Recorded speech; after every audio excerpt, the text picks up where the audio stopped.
আসসালামু আলাইকুম everyone, welcome to my page. আজকে চলে এলাম একটা মজাদার ভর্তার রেসিপি নিয়ে। আমাদের বাঙালিদের কিন্তু ভর্তা ভীষণ প্রিয়, তাই আজ আমি চলে এলাম একটা মজাদার ভর্তার রেসিপি নিয়ে।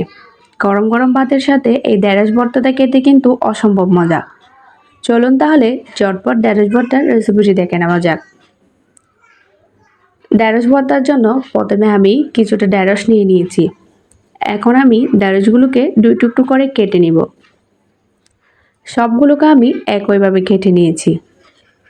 এখন ঢেঁড়সগুলো সিদ্ধ করার পালা।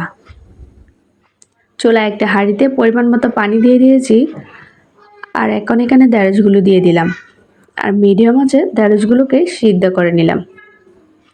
ঢেঁড়সগুলি সিদ্ধ হয়ে এলে পানি ঝরিয়ে উঠিয়ে নিয়েছি। এখন একটা প্যানে অল্প একটু তেল দিয়ে দিচ্ছি, আর দিয়ে দিলাম 4টে শুকনো মরিচ। শুকনো মরিচগুলো তেলে ভেজে উঠিয়ে নিলাম। এখন ভর্তাটা মাখার পালা। ভর্তাটা মাখার জন্য আমি একটা প্লেটে সিদ্ধ করে রাখা ঢেঁড়সগুলো নিয়ে নিলাম। নিয়ে নিচ্ছি ভেজে রাখা শুকনো মরিচগুলো, আর দিয়ে দিলাম 2 টেবিল চামচের মতো পেঁয়াজ কুচি। আপনারা যদি কাঁচা পেঁয়াজ খেতে না চান তাহলে এখানে পেঁয়াজগুলো একটু ভেজে নিতে পারেন। নিয়ে নিচ্ছি 1 টেবিল চামচের মতো ধনিয়া পাতা কুচি। এখন হাফ চামচ লবণ দিয়ে আমি শুকনো মরিচগুলোকে একটু ভেঙে নিব। শুকনো মরিচগুলো ভাঙা হয়ে গেলে ধনিয়া পাতা কুচি আর পেঁয়াজ দিয়ে সবগুলো একসঙ্গে মিশিয়ে নিচ্ছি।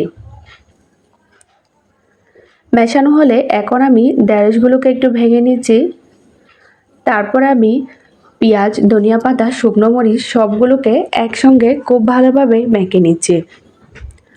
সবগুলো মাখা হয়ে গেলে সবশেষে এখানে দিয়ে দিচ্ছি 1 টেবিল চামচের মতো সরিষার তেল। আবার একটু মেখে নিলে তৈরি হয়ে যাবে মজাদার ঢেঁড়সের ভর্তা। দেখতে পাচ্ছেন কত সহজে তৈরি হয়ে যায় এই ভর্তাটা, আর খেতে কিন্তু অসম্ভব মজা। গরম গরম ভাতের সাথে এই ভর্তাটা খেতে কিন্তু দারুণ লাগে। তো কেমন লাগলো আজকের রেসিপি অবশ্যই কমেন্টে জানাবেন। রেসিপি ভালো লাগলে লাইক, কমেন্ট, শেয়ার করতে ভুলবেন না। সবাই অনেক ভালো থাকবেন, সুস্থ থাকবেন। আল্লাহ হাফেজ।